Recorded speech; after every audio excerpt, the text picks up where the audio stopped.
1959 সালের জানুয়ারিতে উড়াল টেকনিক্যাল ইউনিভার্সিটির 9 জন অভিজ্ঞ অভিযাত্রী রওনা দিল উড়াল পর্বতের অজানা পথে। তাদের লক্ষ্য পাহাড় জয়। কিন্তু 1 ফেব্রুয়ারি রাতের পর তারা আর কখনো জীবিত ফেরেনি। তাঁবুর অবস্থান আর কিছু অস্বাভাবিকতা। তাদের তাঁবু ভেতর থেকে ছেঁড়া। বেশিরভাগই অভিযাত্রী ছিল আধা নগ্ন অবস্থায়। কেউ কোথাও পড়ে আছে, কেউ গাছের নিচে, কেউ দূরে তুষারে। তাদের মুখে ভয়, চোখ ফাঁকা।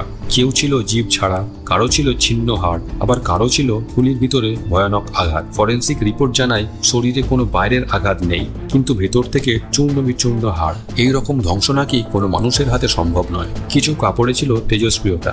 রাতে আকাশে দেখা গিয়েছিল কমলা আলো। অনেকে বলেছিল মিলিটারি টেস্টিং, এলিয়েন বা কোল্ড ওয়ার ষড়যন্ত্র।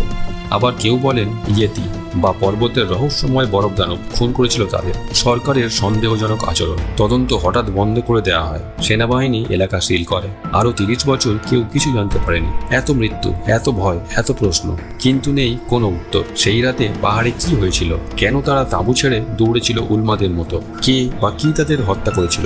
আজও সেই পাসের নাম দ্যাট লভ পাস, আর সেটা উচ্চারণ করলেই শোনা যায় তুষারের ফাঁকে হারিয়ে যাওয়া 9টি আর্তনাদ।